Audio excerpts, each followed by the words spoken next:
Welcome back to the Second and Two podcast. I'm your host, TB. And I got my co-host and producer extraordinaire, Jody. Jody, it's playoff week, bro. How you feeling? Good, man. We got the super wild card weekend coming up. Monday Night Football still pretty crazy in my eyes, considering whoever wins that game's gonna have to play on a short week apparently. So, I mean, I guess that probably guarantees the Sunday game, but on the other hand, it's like you get one less day to prepare compared to everyone else. Yeah, I mean, what do teams playing on Saturday, Sunday, and Monday? It is kind of a weird thing where like one or multiple teams will have advantages. There's Yeah. probably gonna be one team that's gonna have a 1 day rest advantage in every matchup somehow, some way. Yep. um, so we're going into the playoffs this week. We're gonna look at all 6 matchups. One of the biggest things this week, little trivia for the folks out there. Little did you know? What is significant about all this week's playoff matchups, Jody? Do you know? Yeah, I was informed that all these games have happened already. I know most of them, or maybe like half. I don't know. I don't want to put a number out there, but those are divisional games in general, as opposed to just being teams that played during the year and playing again now. Yeah, so all 6 matchups are rematches of games that happened in the regular season. And you're right, half of them are divisional games. So we've got Dolphins Bills. That'll be the third time they're playing divisional matchup. They split in the regular season. Ravens Bengals, divisional matchup, third time they're playing. They also split in the regular season. And then 49ers Seahawks, third time they're playing. The Niners swept the Seahawks. So they're going to look to make it 3-0 this week. So those are your divisional matchups. The other games: Giants Vikings overtime thriller, and week 16 got Cowboys Bucks. That was a week 1 Sunday night football game, if you remember. Cowboys looked awful. Bucks looked really good, and then The Bucks their went season, downhill for a while, but yeah, their seasons went drastically different from that Sunday night football game the rest of the way. But here we are. They're right back where we started. Going to have those 2 teams play. And then the last one on here is Chargers Jacksonville. And that was a week 3 matchup, which the Jags went to SoFi.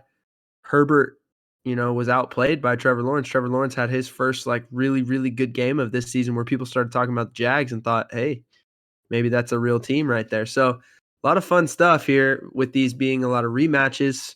So we'll go through all of the keys to each game, including how the first and sometimes second matchups could impact this matchup in the playoffs this time around. But we'll go through all 6 games in order of how we'll see them play out. Jody, what's our first game?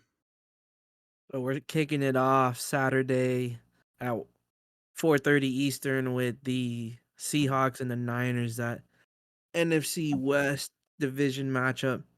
It's looking like Geno is gonna have to go down to was it Santa Clara? Is that where that Santa Clarita? Mm-hmm. One of the two. I always get those mixed up. Santa Clarita is LA area. Santa Okay. Yeah, Clara is Santa Clara. SF. Yeah, Yeah, Santa yeah. Clara. So they're going down there, having to play this a third time out. I don't think the outcome's gonna be any different than what we've already seen, even with Brock Purdy at the helm. I have the game going Whoa, 35-10. man. We're even talking about the matchup. You're trying to give the folks your predictions, like without giving us any setup. You just like dive right in. I mean, I could get into an explanation after, but I mean, yeah. I just want them to know what I think off Oh, rip, hey, man. Hey, this your deal. You do your thing. I'll let you go. My bad. Yeah, no, so the defense, of course, is gonna just ball out as they have been all year. Let's see the past 2 matchups they've had. San Fran won by 20 in week 2, and was that 8 in week 15. I think it's gonna be a blowout still, not even close to either of those games, but we'll see what happens. We have your guy Nick Bosa leading the D. you had the potential for defensive player of the year, is what you called last week. So we'll see how that all plays out. What are your thoughts on this game before I jump into my numbers as I was throwing out? Yeah, I mean, I think we could be looking at 2 award winners in the game, Geno Smith, maybe comeback player of the year. Um, I don't which I'm unclear on how you qualify for that award because Geno didn't really come back from anything. He was a bench player, but, like, I guess if we're talking about him just coming back from basically being a guy who hasn't started games and, consistently in, like, a decade, Yeah, and now he's a real starter and he's playing real games and he's really having a great year. I mean, he set the Seahawks single season passing record in his first season as a starter there, so had an unbelievable year. So, I mean, if he gets comeback player of the year award, I'm not complaining necessarily. I think he clearly deserving of something there in terms yeah. of the season he just had. But so he could be comeback player of the year. And I made the case last week for Bosa for Depoy. I mean, I think that guy. I don't know if you don't give it to him. I don't really know who you're giving it to. I mean, J Watt. I know, I know Micah Parsons had a great start to the year, but he finished kind of lackluster. JJ Watt retiring is a great story, but he did not nearly have the production to be the defensive player of the year No, this year. TJ. His brother He was TJ hurt, and then missed probably a few too many games in order to get it, but I do see they what you're won the saying. ones he was back. Come on. His value is definitely noticeable. I will say that. I think this is Nick Bosa's year though. Also, just wondering, if they were to lose or even if they were to win, we're looking at maybe the last or one of the last few games of D'Amico Ryans as their defensive coordinator because he's likely going to be a head coach pretty soon here, as long as he wants to be anyway. So, yeah, I think there's a lot to like about this game. I know on paper, a lot of people probably think that this is a boring game. I'm just guessing, just because we've already seen San Francisco win this game twice. Yeah. Um, But I expect Seattle will make it fun for a little while, at least for a little while. I'm not saying that it's going to go down the end. It's going to be a last second win, or it's going to be like those matchups in the mid 2000s when both these teams were really really good. But I do think Seattle is competitive. I think they play really hard for Pete Carroll, and I think Geno's having a great year. And why wouldn't he have a really good playoff game, right? So I would anticipate this game being at least competitive for 3 quarters. If San Francisco were to pull away in the fourth quarter, that wouldn't surprise me. Yeah, no, so back to the numbers I was spewing out earlier.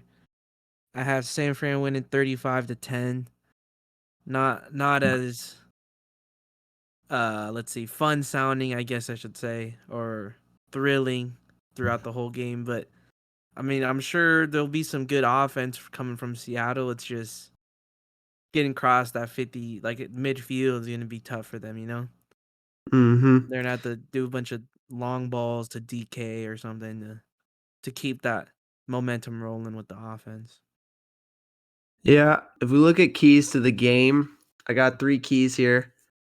My number 1 question is, can Seattle handle San Francisco's pressure and keep Geno upright? Um, in both those games, Geno Smith's been sacked multiple times. So that's one of the things that the Seattle O-line is going to have to find a way. A couple weeks ago in Week 15, we showcased some of the games that San Francisco ran against Seattle on a third down. I don't know if you remember that one. We looked at it, and Seattle ran the smash Yeah. concept, and San Francisco came back up underneath with Ibukam, with Bosa rushing on the edge, and Ibukam, they forced him to step up into that sack. So can Seattle handle the games that San Francisco runs up front, handle that pressure with all those talented players, keep Geno upright? Number 2, can Brock Purdy continue to play as well as he has for the last 6 weeks? I mean, we're basically looking at something that's never happened. We've never seen a rookie All right, that, 6-0. yeah, drafted lower than the 6th round to play this well in their rookie year. We've seen guys have great careers after being later round picks. Tom Brady, obviously being the most famous. Kurt Warner being an undrafted guy. Guys like that they've had longer careers. But they've never done it their rookie year like this.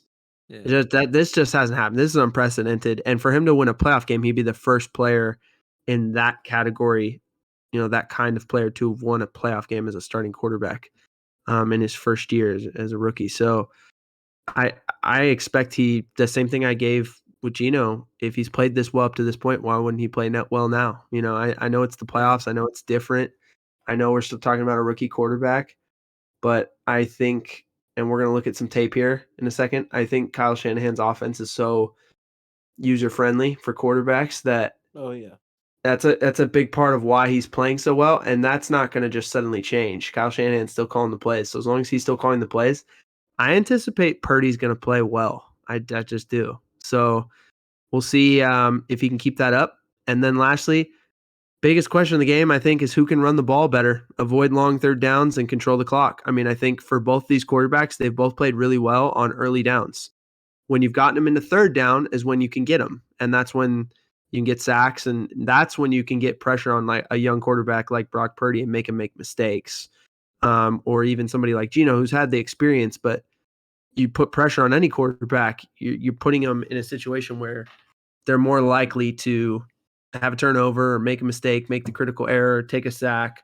And so whichever team can run the football, avoid those third and longs, and then also just control the clock, I think has a much better outcome in this game. Obviously, if we're talking that there, probably leans San Francisco just because of how well they can run the ball, especially since McCaffrey has gotten there. But, we're going to look at a quick, I talked about Shanahan's offense being so user-friendly for quarterbacks, and we'll look at what I mean when I say that here for a play from week 15 in their matchup. So here we go. We've got 2nd and 8 on the 28-yard line going in. This is, I believe it was still in the first quarter of the game. I think it's San Francisco's second drive. So they're in 11 personnel, right? They've got 1, 2, 3 receivers on the field, a tight end, George Kittle, in line this time. And, he lines up everywhere, but this time he is truly in line. And by in line, we mean he's right next to the tackle with his hand in the dirt. And then Christian McCaffrey. So they've got a 3-by-1 set, but it's also 4 strong. So what we mean by that is we have one receiver, 2 receivers, 3 with the tight end, and then 4 being the running back offset to the same side. So those people who may just be listening, you've got Kittle and 2 receivers offset to the right, and McCaffrey in the backfield is also offset to the right with them. So it's really a 4-by-1 set, right? So we call this formation Trey because it's 3 to a side with the tight end on the same side. So we've got Trey with the back offset to the Trey side. So 4-by-1, 4 strong. We're going to get what we call orbit motion from the receiver. That's Ray McCloud. He's going to go orbit motion is when receivers or running backs or even tight ends, any skill player, motions behind the quarterback in the gun. So we've got orbit motion, and you're going to see Purdy is going to fake the double screen. He's going to look Ray McCloud's way first, the guy who's going in orbit motion right now. He's going to look his way as if he's going to throw him the ball. That's a common play to bring a guy in orbit and get him the ball right now and get it out to him in the flat.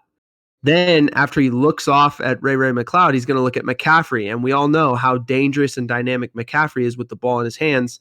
That's another common play for the Niners to just get him the ball right now. So it's going to look like orbit bubble. Okay, no. Running back swing. Okay, no. And then you're going to see George Kittle's going to leak, and hit the middle of the field. Now this play has been so good here. And it's not a Kyle Shanahan original. Like this is a play that's been run times over. Just haven't seen it in a while. And when he ran it here in week 15, I'm telling you, for the last month, I've seen this everywhere in like college football bowl games. This has been a great play for a lot of offensive coordinators. It's the flavor of the month right now. And you'll see why here in a sec. So we'll let it run. Just for context, the Seahawks are playing what I think here is going to be 21 coverage, which basically means they're going to play cover 2 to the front side with corner in the flat, backer sitting in the hook, and the safety playing the half. And then on the backside, they're playing man. So the corner is going to be manned up with the number 1 receiver, and the safety is actually going to have the orbit motion player, Ray McCloud, on the motion. So they're playing man to the boundary side and cover 2 to the field side over here. Now, you'll see a little wrinkle that I didn't point out is they're going to actually pull the guard right here. So the front side guard to the same side, they're going to pull him, and what that's going to do is influence the linebacker to move, right? So as this guard pulls, it forces this backer to move because he has to respect run fit first, right? So that's a false guard pull. That's what we call that. And it actually influences the backer to move just a little bit because he's reading his key here, or he's seeing through the guard to the backfield, right? So that forces him to move. You can see it forced that backer to move a little bit to go with the guard. Now you'll notice Kittle's just kind of sitting in line here. He's just kind of hanging out. So we saw 1 fake, 2 fake, 3, and that thing is wide open in the middle of the field. I mean, Kittle splits it right down the pipe. The Mike here, which is this guy right here, closest to him, is likely responsible for carrying him down the middle. Now, every defense is different, and they may have different rules here, but my guesstimation is that that's who was responsible. If they were playing what I think they were, which is 21 coverage, that's who was responsible for carrying Kittle up the middle of the field. But again, he was given so much eye candy. The guard pulling, Christian McCaffrey to the flat, the pump fake, all of that told him to go where? To the flat, run to the flat. Because if you hesitate and the ball is going there to Christian McCaffrey and that guard is pulling, you He's won't gone. get there. Yeah, you won't get there. You have to respect that. So you have to step up to it, and then boom, you get it to Kittle down the middle. It's a thing of booty, and it's a touchdown. Yeah. So watch Kittle on this. This is from this angle, you can just respect Kittle's acting job and what he does here. He stays in line. He comes down, seals, block, puts his hand on somebody, and then gets up the middle of the field once he feels it. And the timing of this, I can't stress and emphasize enough how beautiful the timing was. And look at the middle of the field. There isn't a Seahawks defender in between the hashes right now because what the Niners did was force them to spread out both sides. So because there's no defender in the hash mark, you get it to Kittle in between the hashes. Now no one's there. He's going to – now Kittle, this is where elite athleticism meets great scheme, right? A normal tight end, this might be tackled in the middle of the field, and it's a 15-yard gain, and now they've got first and 10 from like the 13-yard line going in, right? No, he puts his foot in the ground, and he just gets up the field. And that's Quandre Diggs, man. Quandre Diggs is fast. That's a fast defensive back that he just completely ran away from. And, man, again, that's where elite scheme meets elite athleticism. And this is why Brock Purdy's playing so well. And it's not to take any credit away from him. He's playing fantastic for a rookie quarterback, but he's in the place where he's got elite scheme from Kyle Shanahan, and he's got elite players around him like George Kittle and Christian McCaffrey. So for all those reasons, I'm in agreement with you. I think that the Niners are going to win this football game. I do think Seattle is competitive enough to keep it close, like I said, for 3 quarters. But I've got San Francisco 33, Seattle 17. That's on the game too. We're looking at Chargers Jacksonville Saturday night of 8:15 Eastern. We're looking at 2 young quarterbacks taking the field, both for their first playoff victory. We're going Herbert and Lawrence. Herbert, tender age of 24. Trevor Lawrence, second year. He's 23. Oh, What a spot to be, right? Being at that age, taking to the playoffs. yeah. Gotta be fun. Those guys are younger than us. Yeah. One of those, like, what am I doing with my life? This guy's starting the playoff right? game right now. What am I doing? I'm podcasting about it. Yeah, that's impressive, though. It's really fun. Yeah, this game, I think that the Chargers need to utilize our guy, Austin Eckler, in all ways that they can. Probably somewhat like a Christian McCaffrey. I think he's probably the greatest dude on that team in terms of not just durability, but like sheer athleticism. Mhm. Their oath line, they need to give Herbert some time to pass the ball if they're going to go deep. And you got Keenan Allen out there, possibly Mike Williams. He's still injured. Who knows if he's coming back for the week. And then lastly, I think the Chargers need to put pressure on D. They got Joey Bosa, Khalil Mack. Like it's the same thing you said about Brock Purdy. You gotta get them in tough situations to make those mistakes, and that's how you take over the game. What are your Yeah, thoughts on? yeah. I think it's a fun matchup of head coaches too. You know, Brandon Staley's a really big defensive head coach. He still essentially runs the defense for the Chargers as a you have a lot of coaches in the NFL right now that are head coaches, but they call the offense. Staley's one of the rare ones where he's the head coach and calls the defense, right? So you've got that. Then on the other side, you've got Doug Peterson, who's an offensive minded head coach. Yeah. So it's kind of a fun matchup, truly a matchup of head coaches like matching wits against one another. From an offensive defense perspective, which makes it fun. I mean, I think I'm going to really enjoy watching when the Jags are on offense, the Chargers are on defense, what that looks like. I think another huge question we have though is the health of Mike Williams and Bosa. Like it seems like, I know both those guys went out of the game last Sunday. Mike Williams sounds like Bosa's okay, should play. Mike Williams, a little more of a question mark. He got hit in the back and sounds like he has a tough deal with his lower back.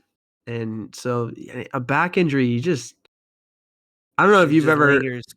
I don't know if you've ever had that one, but when I was in like 8th grade playing Pop Warner football, Uh, I had a back injury and that thing lingered for like a few weeks. It was hard oh to play with too. And I mean, that was me in 8th grade playing Pop Warner, right? yeah. This is a grown man playing it in the NFL. So I got to imagine that's a not a fun deal to play with. Hopefully he's okay because when he's playing, the Chargers offense is so dynamic. I mean, you talk about Yeah. Eckler, Mike Williams, Keenan Allen, all those dudes, when they have all those weapons healthy and they're all there, that offense is really good. Really good. So I do think that's a big, big question.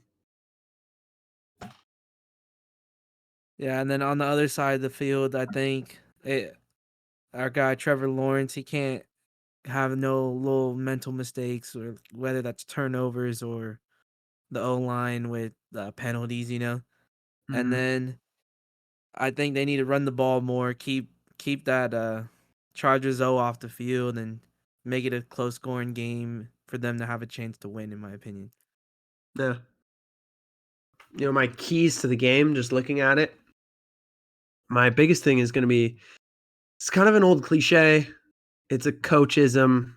It's one of those ones that's kind of like a yeah, duh. But in this game, I think it is truly applicable because we've got two young quarterbacks making their first start. And you've also got two defenses who live off of turnovers. Like if you look at Jacksonville's last few games, they've won multiple games scoring defensive touchdowns. They beat Dallas in OT scoring a defensive touchdown and they Have you sealed the watched that one? division. Yeah, we watched that one on here, right? And then they beat the Titans in that game scoring a defensive Yeah. touchdown. Like they live off of turnovers on that defense, and the Chargers are very similar.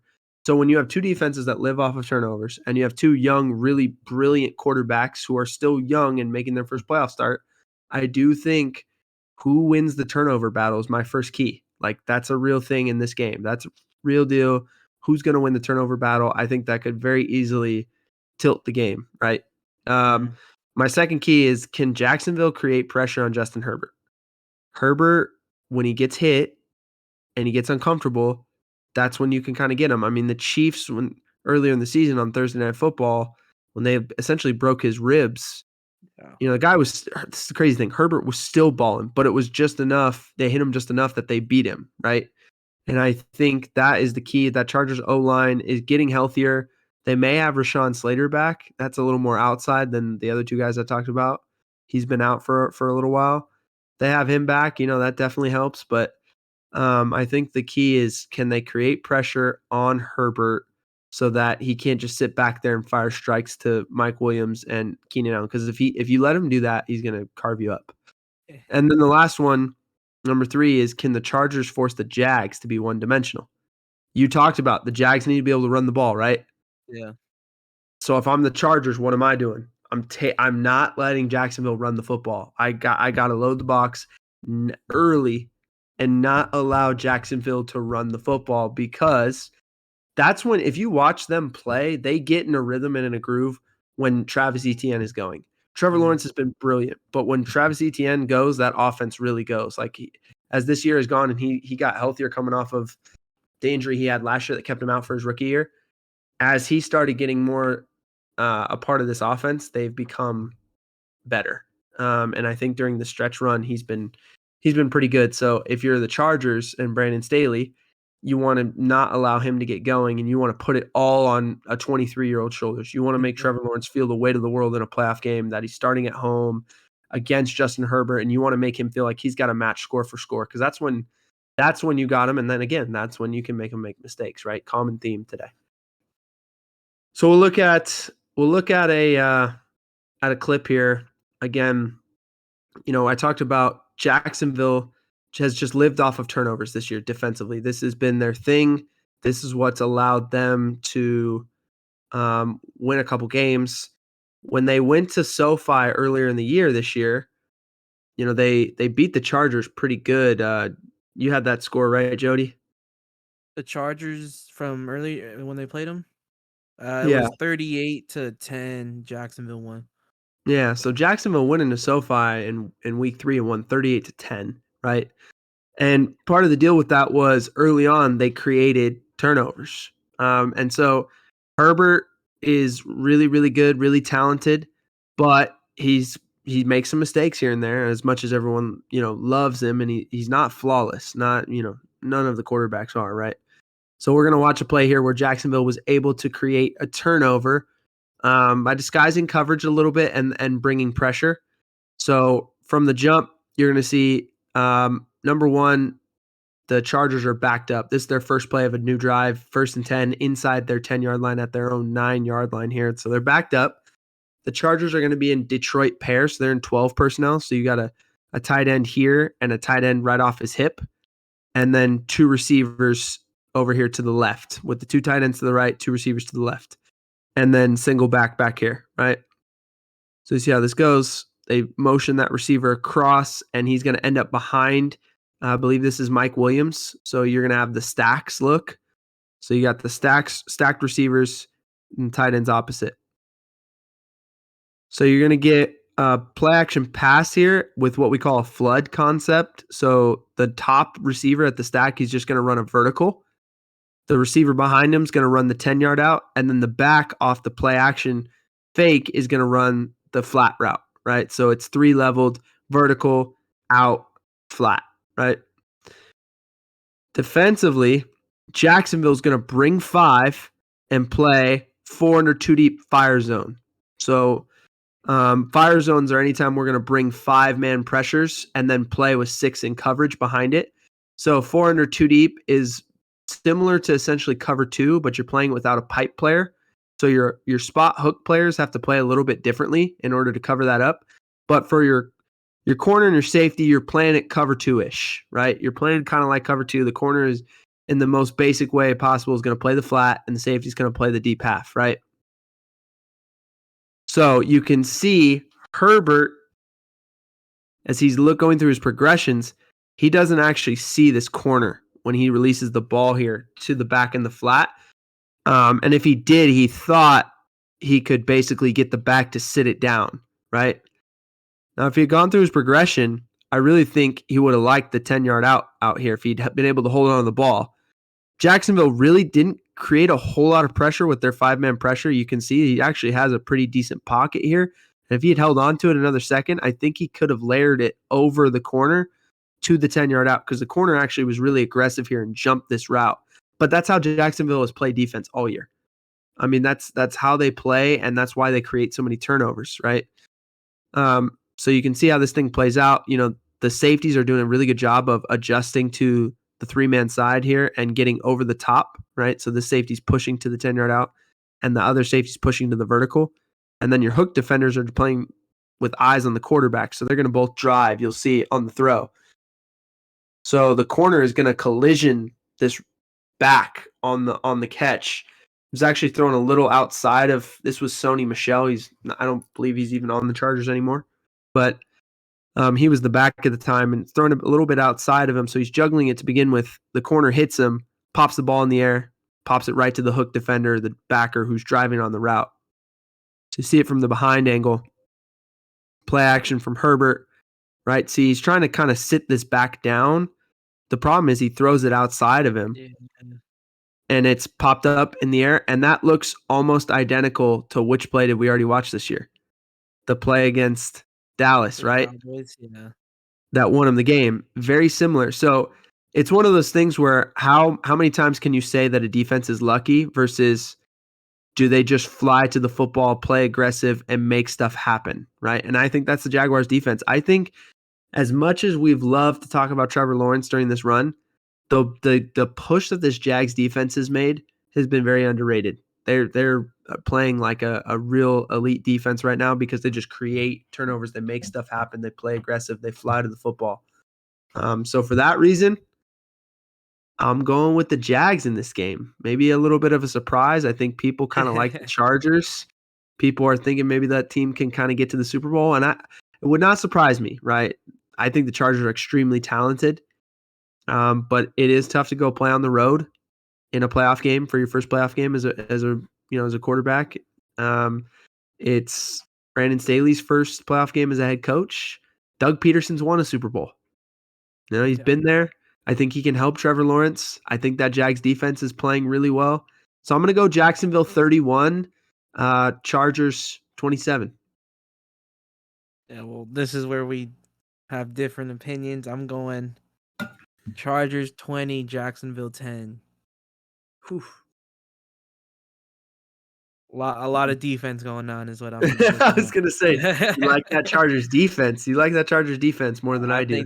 I think they could. Well, I guess it all depends on Joey Bosa playing or not, but they have a good core set of rush defenders that I think that gives them the edge, in my opinion. Yeah, just looking at it right now, the latest is saying for Bosa, Bosa expect to be a full participant Wednesday's practice, so he should be fine. Yeah. Should be fine. He should play. That's what it looks like. All right. Well, moving ahead, we're going to Sunday. First game of the day. 10 o'clock. We got Buffalo and Miami. What's that? The 2 and 7 seeds? Is that what that is? Mm-hmm. Yeah. So obviously, Miami's gonna have to do this without their guy Tua. Mm-hmm. Gonna be tough. I don't know what the status is on Tyreek either, but I know he had a little bit of ankle injury last week. Mm-hmm. So we'll see what plays out. What are your keys on this game? Yeah, I think this game is interesting because on the Dolphins side, I'm really glad Tua's not playing, just to be honest with you. I mean, obviously, I'd love to I'd love to see Tua on the field, and this matchup would be more fun if Tua was playing. But in terms of like someone taking care of their body and their long-term health and their overall well-being, I'm really glad Tua's not playing. 3 concussions in one football season is pretty traumatic. That's not even including the rest of his career, Yeah. So to have that in one season, I'm glad they're sitting him down. It's the right decision, even though it might be tough for the franchise to swallow, given that they're in their first playoff game in a little while here. But it's the right choice. So from that standpoint, I think it makes for a less exciting game, but right decision. On the other side of it, we have the Buffalo and everything that's gone on with Damar Hamlin, which update on that, he got released from the hospital today and he's going home. So, all of our thoughts and prayers and everything, seem to work. Yeah. So, I'm super happy for Damar. I'm glad that guy's okay. And I'm sure that's going to give a huge uplift to the Bills. So these are two teams probably feeling a lot differently going into this game in terms of health and their guys and things like that. You look at it, the first 2 games were settled by 5 points combined. I don't anticipate this game being that close. If you look at the keys, I'm going to give you the first 2, which matter, but the third one's going to be the one that at the end of the day is going to be like, well, I don't know if the first 2 matter as much as the third. Number 1, can Miami run the football? Right? Can they run the football? They've been very good recently. McDaniels obviously comes from the Shanahan system and quite frankly helped develop it over the course of time. He's very good at scheming up the run game. He's getting Mostert, a lot of touches. Mostert's been really good recently. So in week 15, he ran for over, their offense as a whole ran for over 160 yards. Mostert ran for like 143. So if they can run the football, they can keep themselves in it for a period of time. Number 2, is Josh Allen able to remain efficient while avoiding sacks and turnovers? Josh Allen has been really, really good at his best this year. He's also had some not so good moments where you're like, that doesn't look That's the like MVP. guy. Yeah, it doesn't look like MVP Josh Allen. And that's probably those few moments are probably what's keeping him from winning. He did get nicked up in the middle of the year with that elbow, and that was probably a huge part of some of those moments he had, I think, just to give him a little bit of credit here and some leeway. But, he had 6 sacks in their previous 2 matchups. So Miami has gotten him an average of 3 times a game right now. And then he's also in their 3 losses this year, he's averaging over 1 interceptions. He's averaging 1.3 picks in their 3 losses. So if he can avoid throwing an interception, he can avoid being sacked a few times, Buffalo should be fine in this game. Now, if Miami wants to win, they have to be able to run the ball, and they have to create that pressure on Allen, sack him multiple times, and create multiple turnovers. So those are for Miami. If they can get both those things to go their way, they're in it. But key number 3, is Skylar Thompson good enough to win a playoff game? No shade to the guy, but he's a rookie who hasn't started a lot of football games. And compared to like Brock Purdy, we're saying all these great things about Brock Purdy, but like Skylar Thompson is what a rookie late round pick / undrafted free agent should look like, right? So, I think this is a tough spot for him. Essentially, there's not much else I can say for him. I think Miami will do things to help him, just like Shanahan schemes it up for Purdy. McDaniel will scheme it up for Skylar Thompson. He will do his best to help keep him in it, but I just think this is a tough game for him. So, I'm gonna go Buffalo wins this game 30-13, but I will show a quick clip. If Miami did want to stay competitive, I'll show you how they can do it. All right. Yeah, I was gonna say So I can agree with your prediction. I had 31-13, and it all comes back to the difference between Brock Purdy and what the Dolphins are doing is he has that defense to back him up too. yeah. Yep. All right. So here we go. So we're looking at week 15, the Dolphins against the Bills. If you remember, this was a really good game. Ended up being a Bills win 32-29.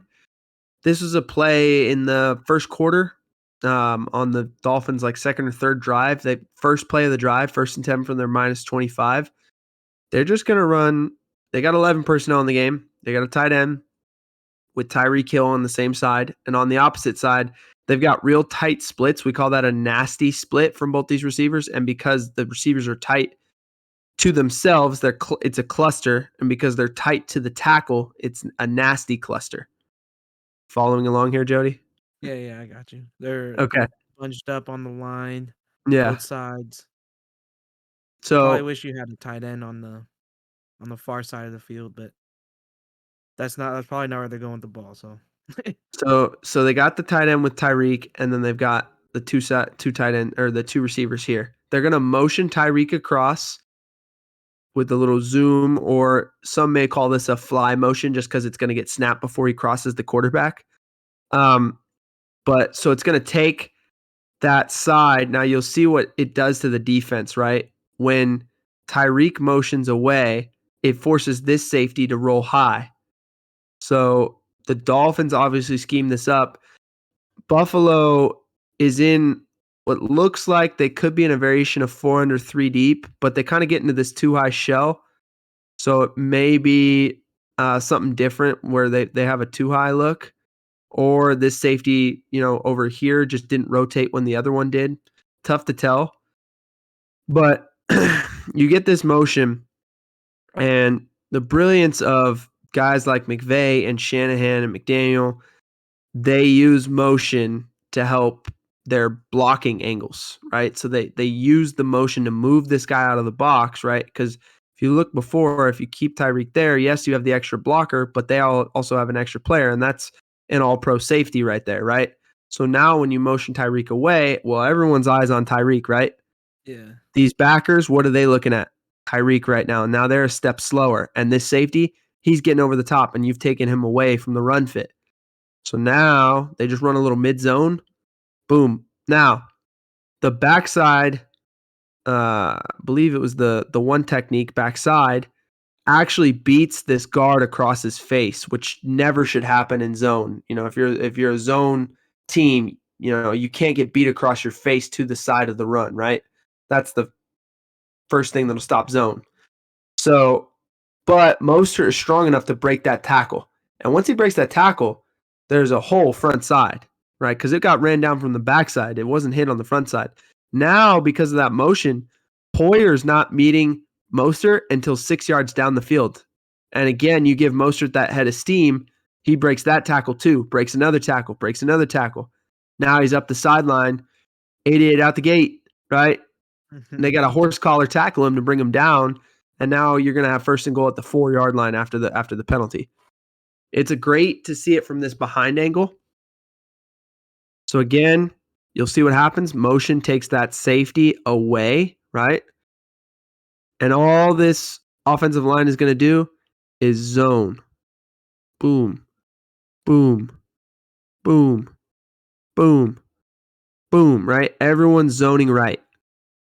So what that means is everyone's first step is going to be to the right, and then they're going to climb, right? Wide zone, you'd see real bucket steps, like real wide steps, and everyone is getting wide right now, and the back's aiming point is going to be outside the tackle. That mid zone, you're going to see a little 6-inch step, boom, and get up the field and climb right now. So that's the aiming point for the back is outside shade of the guard. And then if we're running inside zone, right, dudes are getting on people right now. We're going vertical right now. And you're going to see really the aiming point now is right in the behind the guard. So we know this is mid zone because you're taking that little 6-inch step, boom, and everyone is working to their right and then climbing pretty quickly here. So he's got to get here, this backside guard, and because he gets beat across his face, that's where you get that penetration. This tackle's going up for the backer. Center's going up for the backer.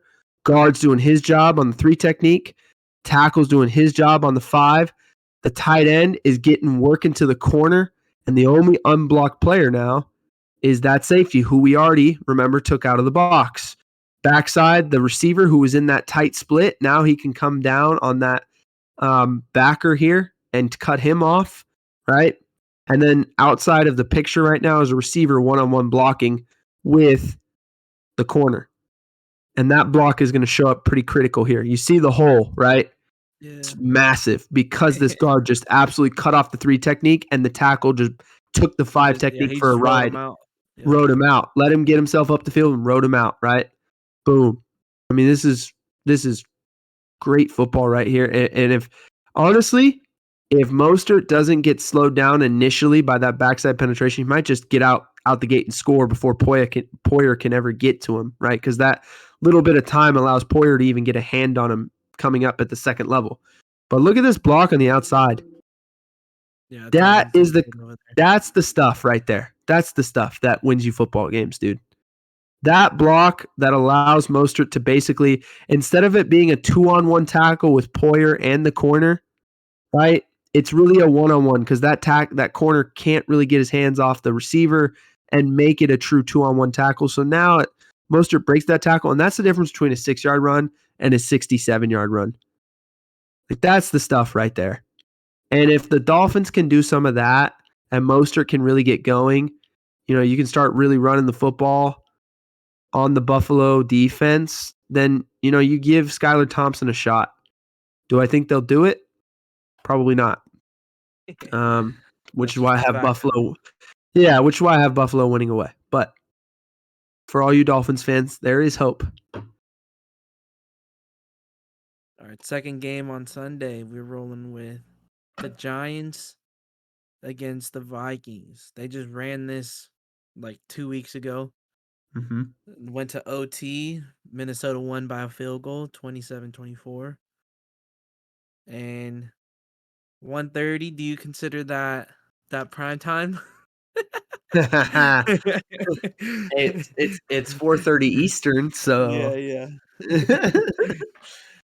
yeah, you're talking about prime time Kirky Cuz, huh? Yep, yep. Daniel Jones, he's getting his first playoff game rolling. Our guy Kirk Cousins, this is his fifth one. And I don't know what to think on this game. Obviously, it just played, but I think the Vikings, their keys to success in my eyes would be stopping the run, whether it's Saquon or allowing Daniel Jones to get out the pocket and scramble for some yards. I think that's huge. And just getting um all the receivers involved more than just Justin Jefferson and or like Hawkinson. They need all those dudes to be firing. Now on the flip side, I think the Giants can't get to an early like deficit. They need to keep themselves in this game and minimize their turnovers and keeping minimizing their turnovers, causing turnovers, and then finding a way to get the Vikings offense off the field is their keys because we've seen the Vikings time and time again go third and short, get it. Fourth and long, sometimes they got it. Those are desperate situations, granted, but they're able to do it. So if they could do that on their defense, getting pressure with Thibodeau or someone else, that's how they get their dub in this game. What are your keys on this, TB? Yeah. Yeah. I think I agree with a lot of what you said. I mean, my first key, biggest thing being which team runs the ball better, protect the quarterback. You kind of made the joke about primetime Kirk Cousins, but Kirk's played in 4 playoff games. He's played pretty well in 2 of them, pretty poorly in 2 of them, right? So and that's Kirk Cousins' career pretty much in a nutshell is like at his height, he's a really good quarterback. When he plays his best ball, he's good. He's really good. And then he also has moments where he's not very good. He has some play like he has some stuff. Like I'll never forget him lining up under the guard to take a snap instead of under center. You know? I'll Yep. never forget that. It's like that kind of stuff. But then at the same time, you have that, that play against the Saints where he goes into New Orleans and throws that touchdown to Kyle Rudolph and they win that game. And he wins a playoff game on the road in New Orleans. Not a lot of quarterbacks can say they've done that. Mhm. That's a hard place to play, especially in the playoffs and go win. So Kirk Cousins, you never know what you're going to get. Daniel Jones has had a fantastic, season this year, but prior to this wasn't very good. And now he's starting Shout his out first Davis. playoff game. Yeah.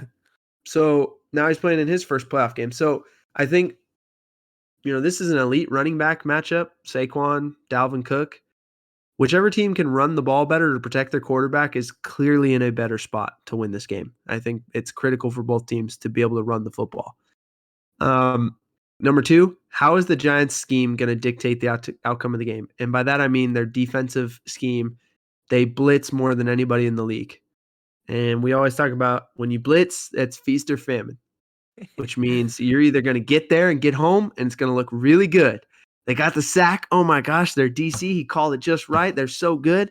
Or, man, they left that guy out in an island. He just got burnt for a 62-yard touchdown because Yeah.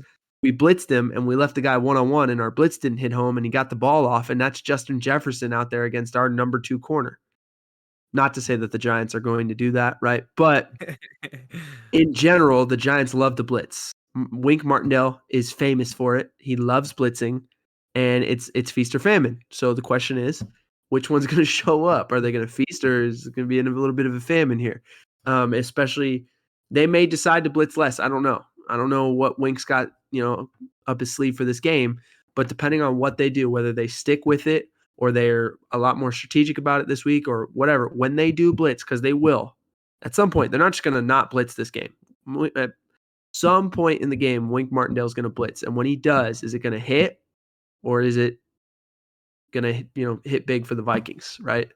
I think that's a huge hit factor in this game. And then the last one is the first game was really determined. I know it went to overtime, but a huge part of it even getting there was the blocked punt.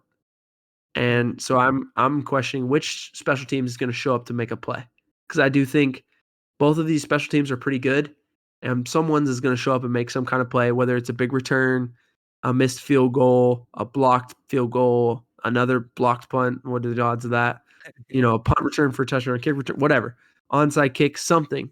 One of these special teams is going to make a play that will help determine the game, because I do think this is of all the matchups, I think this is the one that's going to really come down to the wire. Once again, we already saw it go to overtime. I think we're going to get something very similar.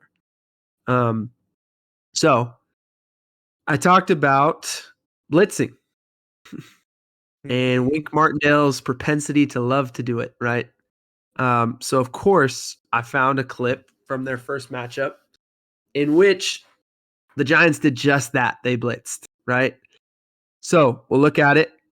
You've got an over front from the Giants. They're going to bring this backer, right? And they're going to play fire zone behind it. So again, remember, fire zone, we're bringing 5, we're covering with 6. The Vikings are going to run the little smash concept at the bottom of the screen, and at the top they're going to run the double shake route, where they're going to break out, look over the shoulder, and then get vertical, both guys. And that's Thielen and TJ Hawkinson. And then you've got KJ Osborne running the corner route, and Jefferson kind of decoy running the hitch. This is on a 2nd and 10 in the third quarter here. So you got 2nd and 10. Wink Martindale brings the blitz. He's going to play that 4 under 2 deep coverage again, hot coverage, right? 2 deep safeties, 2 corners in the flat, 2 hook defenders, right? You can pretty easily see it here. And especially because this is against 2x2, this is against Deuce, with the tight end, 11 personnel for the Vikings, tight end receiver to the top, 2 tight ends to the bottom. You can very easily, clearly see it versus 2x2. So here you go. Right, the corner is going to, on the bottom of the screen, the corner is going to sink. The hook defender can easily play the hitch. You've got the corner underneath the corner route, the safety on top of it. On the double shake route, the corner is going to bite a little bit on the out route by Thielen, and Thielen's actually going to beat him up the field a little bit here, but he plays aggressive with his hands to keep himself on top. And then for the backer, it's okay for him to kind of bite on the out route here, right? Because if he gets beat vertical, who's behind him? The safety, right? Now that safety's hips are actually opening to 1. So if Cousins had been able to have the time to get this ball off, he might have been able to fit it in the window in the middle of the field to Hawkinson, even though that backer's kind of running underneath it, right? But guess what? Feast or famine, beast. It hit, right? So up front, the Giants are playing. I was kind of debating on what to call this. They're really playing with a tilt nose. It's not a 1 technique. He's really a tilt on the center right now. So more of like a 0 with a tilt on top of him. With a tight 3 technique, a wide 9 and another wide 9 out here. So it's kind of a variation on an over front. And then they're going to bring number 54 in the blitz. Real easy. They're not even running any games really up front. Everyone's just go beat your guy. Go beat your gap right here. Let's go. Get up the field, get to the quarterback, right? And you're going to see 54 kind of comes back over the top here naturally. And that blitzing linebacker, guess what? It hits. And when it hits hard, right? It's a sack for a 7-yard loss, puts them in 3rd and long. And that's the beauty of Wink Martindale's defense, man. Like, when it hits, it's a thing of beauty, and everyone's calling him a genius, right? That nose definitely set a screen for that backer, huh? Yeah. Who was that? The guard ended up on the floor right there, which allowed the backer to hoop back in. Yeah.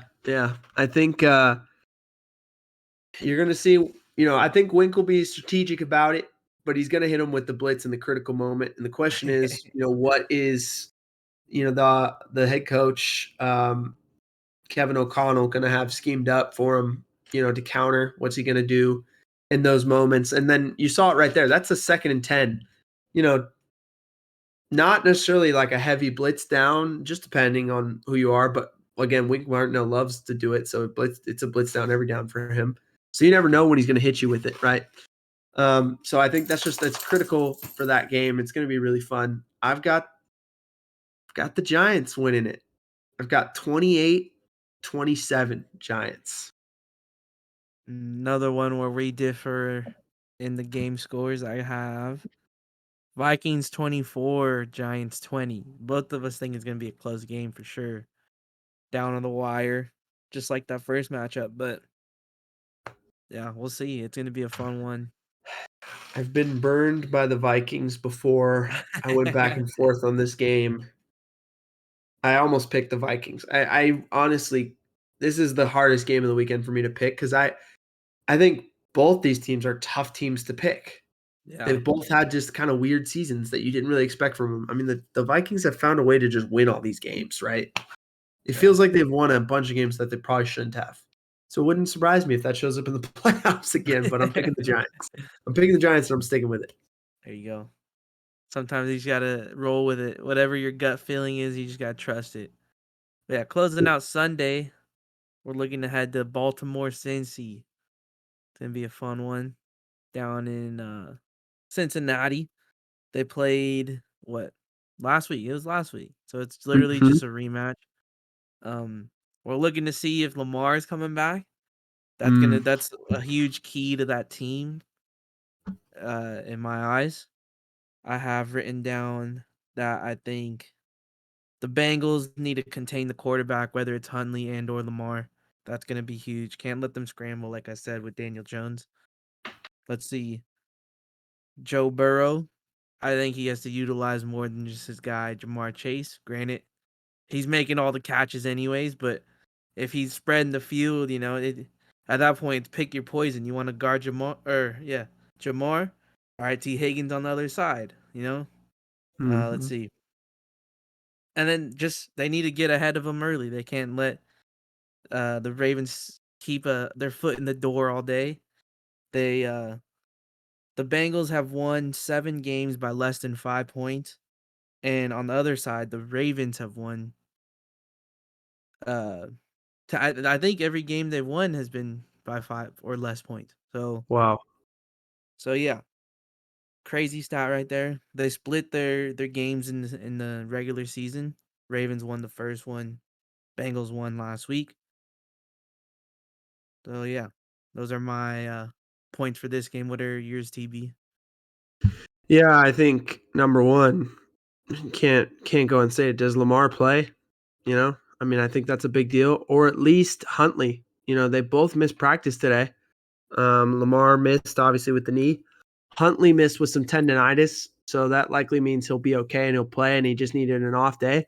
But with having tendonitis and all that, like in his throwing shoulder, how effective is he going to be if he plays, right? So I think quarterback's a real big question mark for Baltimore right now. And I told you last week, right? We talked about the Ravens, the uniqueness of their offense and why it's so important that Lamar or Huntley play because of all the things that they can do with those guys and why having that quarterback in the run game is so critical. So the Ravens, if they don't have one of those two, and it's obviously so much better if it's Lamar, but at least Huntley, the way he's been playing, if they don't have at least that guy, they're I think the Ravens are going to struggle. Yeah, the Ravens are going to struggle because they rely so much on that QB run game and all of that. So that's a big question. Number 2, can the Bengals keep Joe Burrow upright? I'm going to give you a crazy stat. They lost 3 games this year. In their 3 losses, they're averaging over 5 sacks a game. Ooh. Yeah. Over 5 sacks a game in the 3 losses. It was a big problem last year. It was a big problem in the beginning of this year. They've kind of cleaned it up. It's been better. But in a Week 5 loss to the Ravens this year, they had 3 sacks there. So, if the Ravens can create pressure, that could be a deal that keeps them in this game, even if the quarterback is playing but not as healthy and not, maybe not playing as well. So, and then the final one is, can the Ravens throw the ball on 3rd and 7 plus? Because they don't have a whole lot of weapons. Like, it's Mark Andrews or bust right now. They don't have a lot of receivers. I don't know if Lamar is playing, and if Huntley is playing, he has tendonitis in his throwing shoulder. So, what are they going to do? If they get in 3rd and long, can they throw the football? And if not, that makes them very limited. It makes them, the Bengals defensive coordinator, Lou Anarumo, Lou. It makes his job. It makes his job a lot easier, right? So I don't really like this matchup for the Ravens. I'm going to be honest with you, but I'm going to show you exactly what they can do in order to make this thing a Ravens victory. So we're looking here, Week 5. Rewind ourselves all the way back in the season to Week 5 here. We got the Bengals are in a 3rd and 12. The Bengals do not want to be in these situations against this Ravens team. So the Ravens are going to play a variation. They're going to play overload. You'll see they're a 3 to a side. He's actually in a 0, but it's enough onto this side that we're going to call it an overload with one man side backside. And then they're going to play cover 2 behind it. A variation of cover 2 anyway, with multiple DBs on the field. So you're going to see the DB is the one who's running the pipe, which is a fun variation with it. So you see here, they're showing one high safety, right? But he's going to come down late and he's going to drop out, right? He's going to be your cover 2 safety. He's your cover 2 corner, right? You'll have your hook defenders and your pipe players. And your hook defenders and your pipe player. You'll see in a second here. The Bengals are going to run a 5-out concept. We call this dagger. Vertical by number 3. You got the dig by number 2. Number 1's going to run the little sit route. And then backside, you're going to have the vertical with the back releasing flat. Now, you'll see in a second why it's so important, why this back released, and it's a 5-out concept. Then you'll see what the Ravens are doing defensively. You can see the 2 high safeties, the corner and the flat, hook defender, pipe player getting depth, hook defender, right? As this thing goes, you'll see the back releases. He was supposed to be a check release. Where he releases from is where pressure shows up.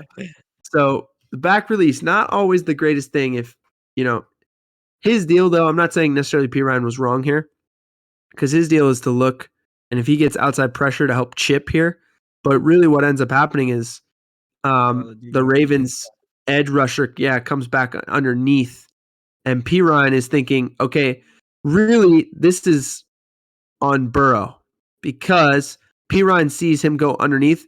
I'm going to get to the flat right now and replace, get me the ball right now, because there's no one out there, right? Burrow holds the ball because it's 3rd and 12, and he's not trying to check down Charlie on 3rd and 12, right? He's trying to go get the first down. On this side, these guys are creating a real nice pocket, right? But here, that's reaching. Never good. He looks like the Jordan Jumpman right now, right? Not good. And this guy's getting him beat inside. And that's all it takes, right? Is just for one guy to win their one-on-one. And boom, steps up. And as Burrow steps up right into him. And then Calais Campbell, this is not designed here.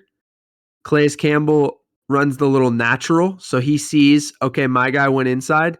So we call this a natural, where the nose will just say, oh, I'll just wrap because I feel that. So I'll just wrap around. So it's not a design thing. It just, again, that's the reason it's called natural, because it happens naturally. So Calais Campbell just knows, okay, I'm just going to wrap around. So when you get him in the grasp, I can come clean it up. Boom, sack. Big time play on 3rd and 12. If the Ravens can get more of that done, then you'll see them have a realistic chance of winning this game. If you just come back to the wide shot and look at the coverage, there's really nowhere for Burrow to go. He's really trying to wait for the dagger route, the dig to clear, and he wants to get it here. That's his guy Jamar right at the sticks. But he needed to either say, I'm going to get this ball here and let my receiver catch it and try and get up the field, or I'm going to get the ball to Perine right now in the flat. Look there's no one there. There's no one there. He missed it. He missed it bad on that one. And this is a thing, though. This is week 5. Remember, this is week 5. Burrow has cleaned this up. He's played really well recently, and he's done that stuff better. And that's what's made him an elite quarterback, is just he has blended the ability to say, I can create the big play, but I can also just get the ball out of my hands and let my playmakers be playmakers when I needed to within the structure of the offense. So I anticipate that though the Ravens could make the game look like that, Burrow's better. The Ravens are worse at this point. The Ravens have real questions at quarterback. I'm going to go Bengals 30, Ravens 20. Yeah, similar to what I had. I got Bengals 28, Ravens 12, utilizing that guy Justin Tucker all day. Justin Tucker, suit up, get ready for a lot of work. Yeah, and then closing out the Super Wild Card weekend, Monday night, we got the Dallas Cowboys versus the Tampa Bay Bucks. You know what I mean? Let's see.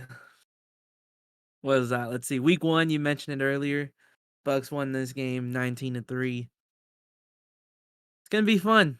Our guy Tom Brady has not lost to the Cowboys in his whole career, and so we'll see. He's going into Dallas. That's a tough place to be, but nothing new to this man. You know what I mean? They're coming to him. He gets to host the playoff game because they won the division. Never mind. They're in. They're going to Tampa Bay. Oh, even better. They're gonna be firing cannons all night for this guy. That's wild. I don't even know how that just over my head. Was that them firing cannons? Was that like a little sneak preview of who you're gonna pick? I don't even know what score written down, but I do have them winning this game. This is fun. Dude, Brady's 45. Is Brady gonna win a playoff game at 45? I would say so. I think. Let me look at my keys to success on this game. I guess I knew early that they were hosting this game because I have written down the home crowd needs to go crazy when they're on defense. So I don't know what just happened. And then let's see, brain fart in the industry. And then our guy Tom Brady throwing the ball effectively. I don't know if he's having Mike Evans. I think he got hurt last week, but he needs to be efficient. And if he's throwing them deep, he needs to complete those things, not overthrowing nobody or underthrowing, whatever the case may be. And then our guy Leonard Fournette being scrappy on those down and distance, whether it's third and short, getting a good start on first down, whatever the case is, we need him to run the ball real well. Flip side, I have Dak just getting the ball to his weapons on O. Obviously, CeeDee Lamb is his guy, but same thing I said with Joe Burrow. He has to feed everyone else to keep them on their toes for that defense. And then also simply the running backs. They got 2 very good ones. They need to use both of them well running. We got Zeke Elliott and Tony Pollard, both great backs. Rushed for 1 million yards together multiple weeks this year. That's another way they could keep this Tom Brady offense off the field. Yeah, I think big storylines going into this game. Dallas did not look good versus Washington. So yeah. Another playoff collapse coming from Dallas. I don't know.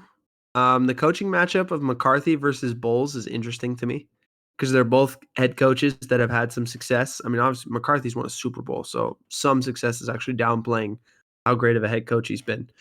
Bowles has had some success. McCarthy's had a lot of success, but in terms of Bowles has been a really great coordinator. He's won a Super Bowl as a coordinator in Tampa Bay. So I do think it's an interesting coaching matchup from that standpoint. And then, my keys here. Number one, can Tampa Bay stop the run and just force Dak to beat them? Right? I think That's that tough for was, him. yeah, I think if you force Dak to beat you, not that he can't do it, but I think that's their best. If Dallas is running the football and they're efficient and they can run play action, that's when Dak is really good.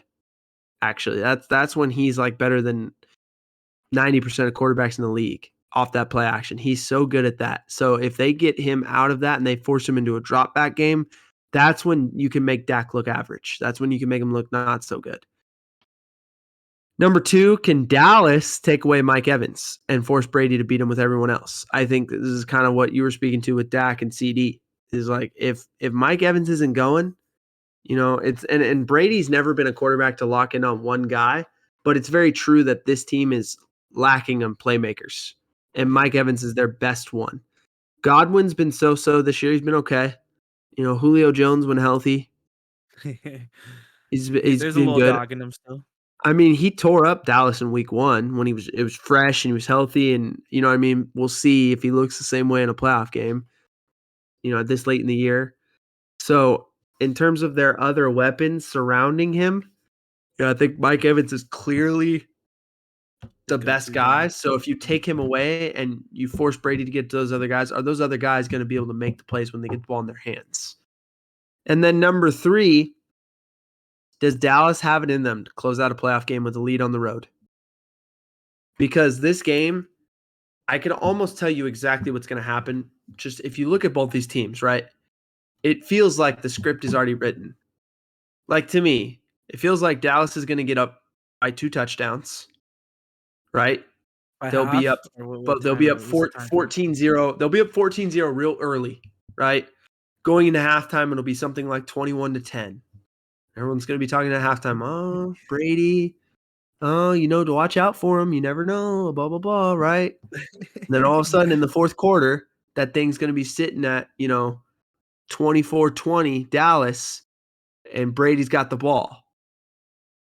And you're sitting there going, yeah, and you're sitting there going, oh, he's going to do it again, isn't he? And then he does it. And it just and then Dallas gets one more possession and Dak throws a pick, right? It just does not feel like this is exactly how this game is going to go. That's going to be somewhere along the storylines of how this all plays out. Crazy. I think we talked about this last week. Maybe I may be mistaken or not. Where we said that this would be the beginning of their Super Bowl film where you like buy the CD at the end of the year.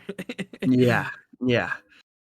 So I think Dallas is the better team, but I also think that Brady's playoff experience and his calm, and it's the playoffs, and and they're at home. Dallas has to go on the road. Dak's thrown a lot of picks this year. It's been kind of a rough year for him. I just have the feeling Dallas gets up and then they blow it. And Tom comes back just like he has all year, and they find a way to win just like they have all year.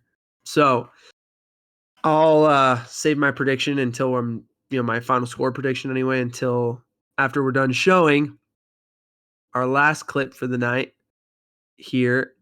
And some may think of this as a slightly boring clip. I obviously don't. It's a 2-yard run. And so you're asking yourself, why are you showing me a 2-yard run? This is not as exciting. But this is the Tampa Bay defense when it's playing at its best and it's playing fast, and Levante David and White 45, yeah, thank you, White, are just getting downhill and getting nasty versus run, and their D linemen up front are playing thick, and their DBs are coming down and hitting people, and they're playing aggressive. When that defense plays like that, they're so good, and they've kind of had an up and down year. They've been better recently, but you look at this is week 1, right? Dallas has got a second and 10 from the 42 going in. And this is a 2-yard run. They're going to be in 21 personnel. So you got a tight end with the 2 backs, the split back here. This is Zeke and Tony Pollard together with Dalton Schultz on the line. We call that the nub side, right? He's a nub side tight end. No one else outside of him. and then the two receivers outside on the opposite side. So we call that pro slot because it's pro with the tight end and two backs, and then slot because you have two receivers to the same side with the slot, right? And Tampa is just in an overfront, a basic overfront here. You're going to see the orbit motion again from Pollard, right? Because we want to draw the defense out, and then they're going to run counter coming back the other way with both guards as the pullers. And you'll see zone read. what it is Dak is given a little RPO look here. So he theoretically, whether it was tagged or not, he could pull it and actually throw it to Pollard in the flat, right? If he had the numbers. But right now you've got two outside. Like he's coming here and he knows the safety would drive and Devin White would drive here, right?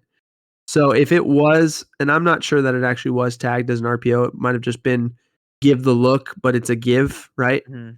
But even if it was tagged, they don't have the numbers here, so it's a give regardless. All right, and it's just a little 2-yard run, but I'll show you from the behind why it's so good. So Dallas schematically, right, you're going to get Pollard running the orbit motion, and then they're going to run basic counter, right? Down with the tight end, down with the tackle. I'll get to the guards, down with the block back with the center, and then he's going to hinge block, right? Step down and replace. He'll actually end up chipping on the nose to make sure you don't get any penetration here to stop, because the quickest thing to stop power and counter is penetration. So he's going to make sure you get no penetration, and then he's going to try and get up to Devin White. Doesn't actually get there. And then your first guard is the kick, right? He's going to kick out on the end. Your second guard is the wrap. He's going to wrap through the hole for the backer or DB who shows up in the hole. So you see how it plays out? Boom, boom, boom.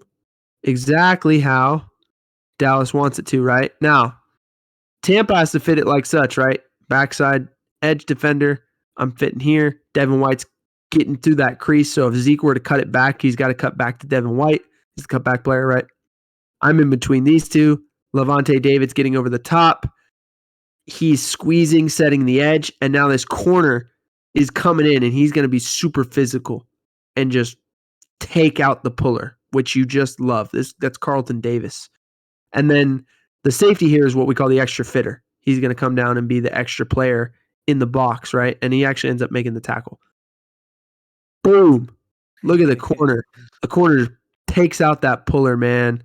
I love that. Physical defensive back play. Just takes him out, causes a pile. Boom, you got a bunch of dudes showing up, and now it's third. You take 2nd and 10, 2-yard gain, you put him in 3rd and 8. If Tampa can do that, stack up the Dallas run game and give him nothing running the football, you're going to put the game on Dak's shoulders. You're going to make him one-dimensional, and that's when Dallas gets in trouble. And it's not because Dak isn't good enough. It's just that that's not what Dak does well. He's better off the play-action boot game. Kellen Moore calls a better game when they're running the football well, and he can call all of his stuff off of that.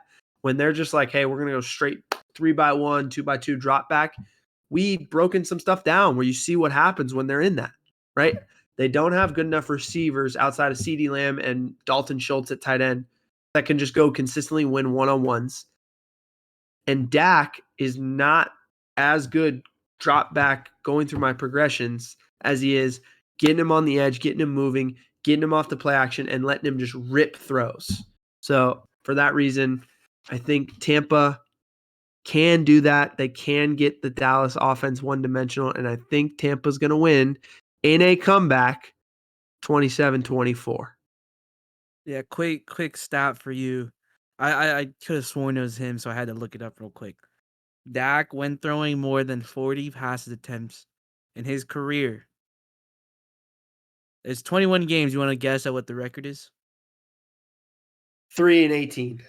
Oh, that's a little better than that. It's 7-14, but not a good stat to read when we're talking about him. He really needs the run game, like you were saying. Yeah, and I think most people interpret that as some kind of slight towards Dak, and it's not. It's just that what Dak does well in terms of getting him on the boot game and getting him moving, like Dak throws really well on the run. Not every quarterback does. He does that well, but in order for you to, because if you want to do that, you have to create those soft edges from defensive ends. Well, how do you do that? By running the zone game, right? By running zone and getting ends to crash down on what they think is a zone run so that you can get around and outside of them. If you don't do that, what ends up happening is those guys just get up the field and you never get out on the move. You never get outside the pocket, right?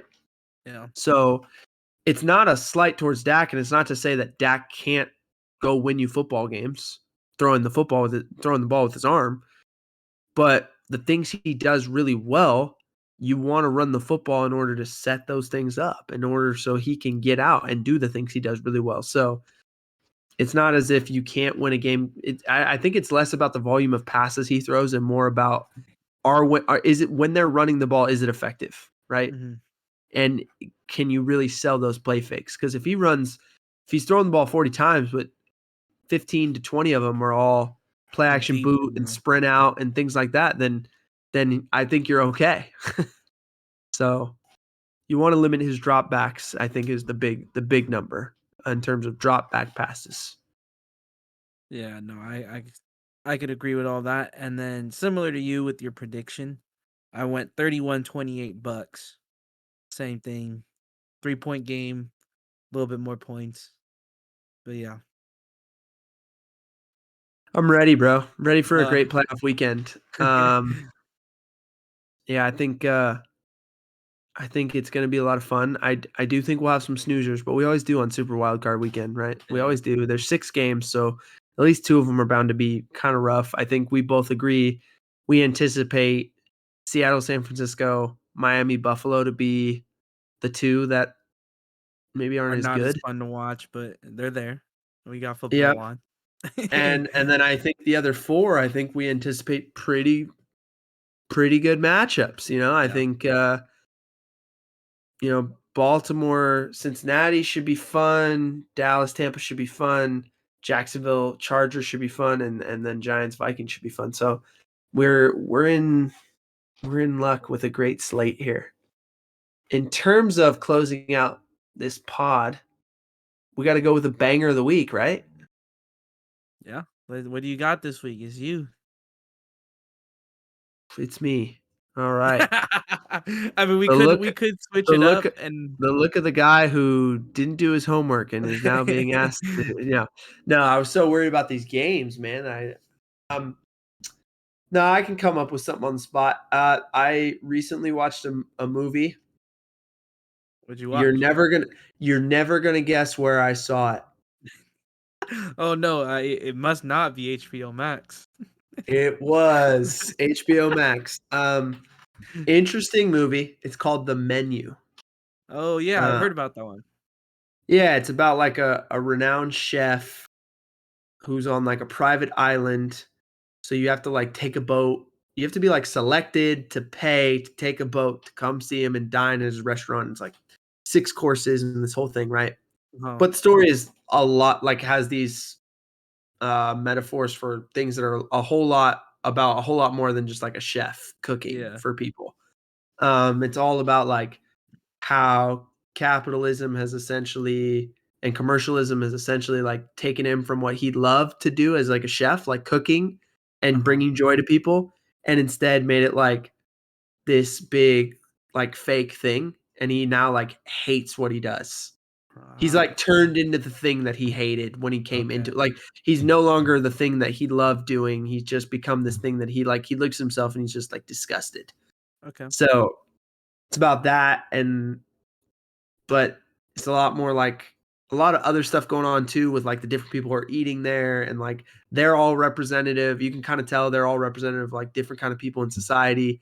And then every meal has this like or every course has this like theme to it. It's very like when you watch it, you get it. You get what's kind of going on, but it's really the whole time you're also like, what's gonna happen?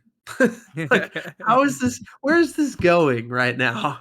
Wait, so how many people is he cooking for, if you don't mind me asking? It ends up being a room of about 10 people. Okay. So very And minimal, not yeah, like a ballroom or type thing. yeah, it's a very intimate like setting, and he's cooking for these people, and he's doing these different things, and as it goes, it just starts getting crazier and crazier, Oh and you yeah. start kind of realizing what's happening. I mean, it's classified as a horror movie, so that maybe Hmm. gives you a little bit of a tidbit of like how this thing's gonna go, and it ends on like a little bit of a cliffhanger, but it has all these like subtle messages, not so subtle messages about like what people think of capitalism and commercialism and what that can do to people who are like get into something doing things that they love, but then eventually they do it for so long. It's like the old either die a hero, live long enough to see Live yourself to be become a a villain. villain. Yeah, it's like that, dude. That's what this movie is basically. Gotcha. That's Really interesting. good. Good watch. Interesting watch. Keeps you on your toes the whole time. Like you don't know what's coming. And I was surprised every minute, and it was really good. I liked it. What do you rate it? What are you going on a scale of 10? Yeah, yeah. Yeah, this is huge because this is my first rating. So like Uh, whatever I give this year, every other movie's kind of coming off You're of gonna this be critiqued about on this, on yeah. the future. Yeah, in the future. So like everything's about like this is basically the baseline now. So I can't like go too high. Uh, we'll give it a 7.5 out of 10. Okay. So Good very movie, good solid, watch. solid Yeah. watch, and no A-list actors, but a lot of recognizable faces. Like no A-listers, a lot of like B plusers. Okay. Yeah. Sounds good, man. Well, closing out this entire episode of the playoff preview, we got our guy Ray Ray. Take us out, my guy.